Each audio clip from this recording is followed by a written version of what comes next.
সারা রাত বিছানা কারে বলে, ঘুম কারে বলে, সেটা আমি দেখি নাই। এখানে আসার পরে সরাসরি স্টেজে আসছি। আপনারা তো আমার চেয়ে বেশি ক্লান্ত নাকি? আমার চেয়ে বেশি ক্লান্ত না? আপনারা মাঝে মাঝে চাচু খাইছেন, আমি গাড়ির মধ্যে খাবার কিনেছি, আমার ডাকের ভাই কিনে দিছে, গাড়ির মধ্যে খাবার কিনে দিছে, ওইখানে কোনো মতো করে খাই আসছি। তো যাক, এগুলি কথা বলে সময় নষ্ট করবো না। গতকালকের কথাই যদি আমি শুরু করি আমার পীর কেবলা হুজুরকে নিয়ে, এটা শেষ হবে না। আমার বিশ্বাস ছিল কম যে আমি মাহফিল আসতে পারবো, কিন্তু আমার কেবলা হুজুরের আওলাদ মোহাম্মদ আলহাজ হযরত খাজা মিয়া ভাইজান মুজাদ্দিদি সাহেবের সন্তান, আমাদের খাজা বড়চাচা মুজাদ্দিদি, তিনি আমাকে একটি ইশারাপূর্ণ কথা বলেছেন। তখন আমি ফাইনাল হয়েছি, আমি জুমার নামাজও পড়াবো, আমি চুয়াডাঙ্গাতেও আসবো। আমি ফাইনাল হয়ে গেছি, কারণ তিনি আল্লাহ ওলি আওলাদ, ওনার সন্তান, মুখপাত্র। আমি কথাটা দিয়ে একটু শুরু করি। আমরা মূলত কারামত কেবলা হুজুরকে নিয়ে বলি, তো কেবলা হুজুরের রক্ত শরীরে যা। আমাদের এক ভাই ঝিনাইদহ বাড়ি, ওনার হাত অবশ্যই যাবে, হাত উঠাইতে পারে না, নাড়াইতে পারে না। ঢাকা যায়, আমি কথাটা শুনেছি আশুলিয়াতে, হাত নাড়াইতে পারে না, দেশের চিকিৎসা শেষ, কাজ হচ্ছে না, হাত উঠতেছে না, নড়তেছে না, নিজে উঠাইতে পারতেছে না। বিদেশে যাবে, বাংলাদেশের ডাক্তাররা বললো এটা বিদেশ ছাড়ার হবে না। তো ঘটনাক্রমে একদিন আমাদের বড় চাচা মুজাদ্দিদি, আমি জানি উনি কথাটা শুনলে বলবে যে কেবলা হুজুরের কথা বাদ দিয়ে আপনারা আমাদের কথা বলেন কেন। এটা উনি বেজার হলেও একটু যদি আমার উপর বেজার হন তাও বলবো, কারণ এর দ্বারাই আমার কেবলা হুজুরের সম্মান আমার উদ্দেশ্য। আমার সাথে আমার ভাই মাওলানা মহসিন আলী ছিল।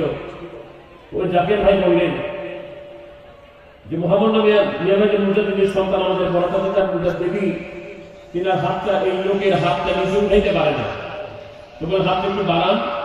অনেক লম্বা কথা সংক্ষেপ করে দিলাম।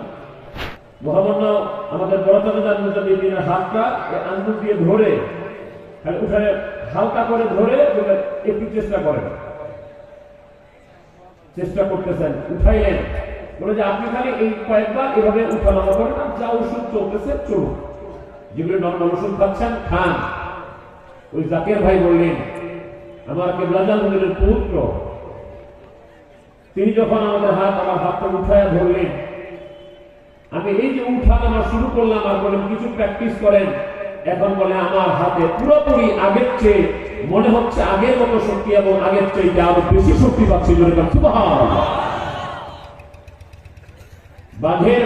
বাঘের সন্তান, বাঘের বাচ্চা বাঘই হয়।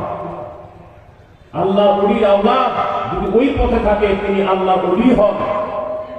অতএব ভবিষ্যতে আমাদের মহামান্য মিয়া ভাইজান মুজাদ্দিদের সন্তান আমাদের খাজা বড়চাচা মুজাদ্দিদিকে এই দপ্তরের ইমাম হিসেবে, এই দপ্তরের মুখপাত্র হিসেবে, আমাদের অভিভাবক হিসেবে, আমাদের কর্ণধার হিসেবে তিনাকে মেনে নিতে আমাদের কোন ধরনের দ্বিধা নাই, দ্বন্দ্ব নাই, আপত্তি নাই।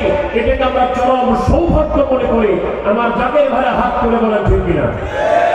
আপনারা কি একমত? আপনারা একমত? যোগ্য উত্তরাধিকার আমরা পেয়েছি। আমার ভাই মাওলানা কারি রুহুল আমিন সিদ্দিকী সাহেব এটি কথা বলছিলেন, আমি সেই কথাটা সুর দিয়া আমি খুব অল্প কথা বলে শেষ করবো ইনশাআল্লাহ। আমরা যখন বলি আল্লাহ ওলিরা একাধিক জায়গায় গিয়ে তারা মুরিদ সন্তানদেরকে আল্লাহ প্রদত্ত ক্ষমতায় সাহায্য করে, থাকে এক জায়গায়, সাহায্য করে আরেক জায়গা থেকে। তো এই কথাগুলির লোড অনেকে নিতে পারে না, এই কথাগুলির লোড অনেকে নিতে পারে না। তখন বলছে দেখছেন কি কথা পায়, এটি বিশ্বাস হয়? এগুলো কি বিশ্বাস হয়? কি সব কথা পায়? আমি আল্লাহ কোরআন আপনাদেরকে শোনাচ্ছি। ইউসুফ আলাইহিস সালামের নাম আপনারা শুনেছেন, ঘটনা বলার উদ্দেশ্য নয়। ইউসুফ আলাইহিস সালাম যখন বড় হলো, উনার রূপ, উনার সৌন্দর্য, উনার চেহারা আল্লাহ তাআলা এত দিয়েছেন, এত দিয়েছেন। একটা ইবারত এসেছে, আমার আল্লাহ রাব্বুল আলামিন গোটা সৌন্দর্যগুলিকে 100 ভাগ করেছেন। 100 ভাগের একটি ভাগ দ্বারা আমার আল্লাহ তাআলা तमाम সৃষ্টি মাখলুকাতকে বানিয়েছেন। 99 ভাগ সৌন্দর্যকে দিয়ে আল্লাহ পাক হযরত ইউসুফ আলাইহিস সালামকে বানিয়েছেন। আরেকটি ইবারত এসেছে, ইউসুফ আলাইহিস সালামকে আল্লাহ তাআলা যেই ভাগের মধ্যে দিয়ে বানিয়েছেন ওটাকেও ভাগ করে আরো যত সৌন্দর্য আছে সমস্ত সৌন্দর্যগুলিকে একত্রিত করে আমার আল্লাহর সৌন্দর্য তো ভিন্ন। গোটা সৌন্দর্য আরশ, কুরসি, লৌহ, কলম, হুর, গিলমান, জান্নাত, আসমান, জমিন, চাঁদ, সূর্য, যত সৌন্দর্য আল্লাহ রাব্বুল আলামিন সৃষ্টি করেছেন গোটা সৌন্দর্যটা আমার আল্লাহ রাব্বুল আলামিন আমার দয়াল নবীজি গোটা 100 ভাগের 1 ভাগ দিয়ে ইউসুফ আলাইহিস সালাম সহ तमाम সৃষ্টি মাখলুকাতকে বানিয়েছেন। জোরে বলুন সুবহানাল্লাহ। সেই ইউসুফ আলাইহিস সালামের সৌন্দর্য দেখে বিবি জুলাইখা আসক্ত হয়ে গেল। প্রেম কাহিনী বলা উদ্দেশ্য না, আমি যেটা বলছি ভালো করে বুঝলেন। আমি জানি চুয়াডাঙ্গা অনেক শিক্ষিত মানুষ আছে, অনেক ওলামা ইকরাম আছে। জুলাইখা যখন চূড়ান্ত ভাবে ইউসুফ আলাইহিস সালামের প্রতি মায়েল হয়ে গেল, তাকে আকৃষ্ট করলো নিজের দিকে, তখন 7টা দরজা বন্ধ করে, 7টা তালা লাগিয়ে দরজা বন্ধ করে 7টা কোঠরের ভিতরে জুলাইখা ইউসুফ আলাইহিস সালামকে প্রেম নিবেদন করল আকৃষ্ট করার জন্য। জুলাইখা যখন তাকে প্রেম নিবেদন করলো, তখন আমরা ওয়াজ শুনেছি, সবাই তো সব কথা বলতে পারে না, আমরা ওয়াজ শুনেছি ইউসুফ আলাইহিস সালাম তখন জেনা করবে না দৌড় দিল, তখন 7টা দরজা খুলে গেল, তালা দেওয়া দরজাগুলি খুলে গেল। কিন্তু কেন দৌড় দিল, কেন খুলল, কিভাবে খুলল, আমার আল্লাহ তাআলা এটা কোরআনুল কারীমে সূরা ইউসুফের 24 নম্বর আয়াতে বলেছেন, আউযু বিল্লাহি মিনাশ শাইতানির রাজীম, বিসমিল্লাহির রাহমানির রহিম, ওয়ালাকাদ হাম্মাত বিহি ওয়া হাম্মা বিহা লাউলা আন রাআ বুরহানা রাব্বিহি।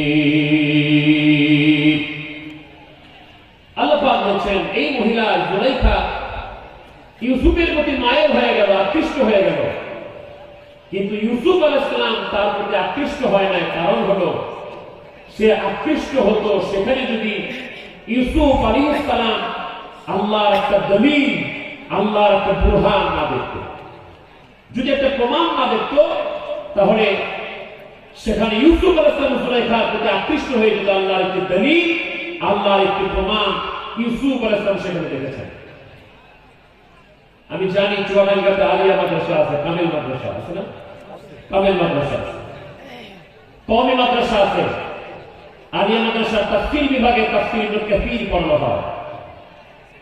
কওমি মাদ্রাসাতেও যদি তাফসীর বিভাগ থাকে সেখানেও তাফসীর ইবনে কাসীর পড়ানো হয়। আপনি খুঁজতে পারেন যে আয়াতের তাফসীর।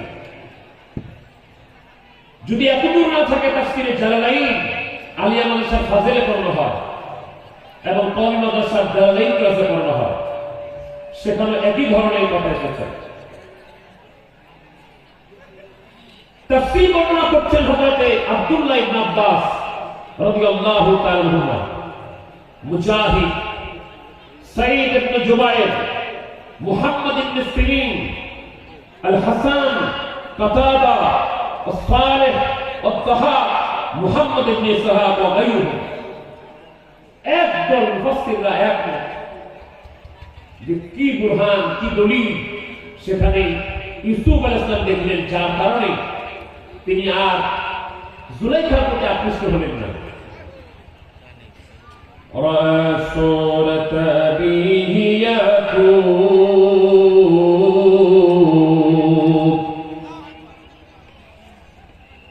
হযরত আব্দুল্লাহ ইবনে আব্বাস বলেন, মুজাহিদ কাতাদা সহ একদল মুফাসসিররা একমত হয়ে বলেন, সেদিন হযরত ইউসুফ আলাইহিস সালাম দেখতেছেন তিনার আব্বা হযরত ইয়াকুব আলাইহিস সালাম তিনি তিনার নিজের আঙ্গুলটা মুখের মধ্যে নিয়ে কামড়ায় ধরছেন। হযরত ইয়াকুব আলাইহিস সালাম বুঝাচ্ছে, ইউসুফ রে তুমি নবী, তুমি নবী, ইউসুফ রে তুমি জিনা করতে পারো না। অথচ এই ঘটনা ঘটতেছে মিশরে। ইয়াকুব আলাইহিস সালামের বাড়ি হল কেনানে, শত শত মাইল দূর থেকে ইয়াকুব নবী একই সাথে কেনানে শরীয়তে তখনও জিন্দা আছে। একই সাথে হযরত ইউসুফ আলাইহিস সালাম জুলাইখার 7টা তালা দেওয়া 7টা দরজার ভিতরে হযরত ইয়াকুব আলাইহিস সালামকে দেখতে পেয়েছেন। জলবান সুবহানাল্লাহ।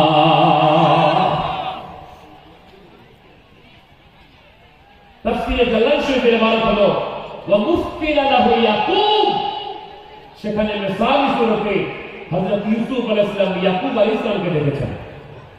এটা যদি নবীদের বেলায় হয় তাহলে নাম হলো মুআজিজা। এই ধরনের জিনিস যদি ওলিদের ব্যাপারে হয় তাহলে তাকে বলা হয় কারামত। আবার বলছি, এই ধরনের আশ্চর্য ঘটনা যদি নবীদের বেলায় হয়, দ্যাট ইজ কল্ড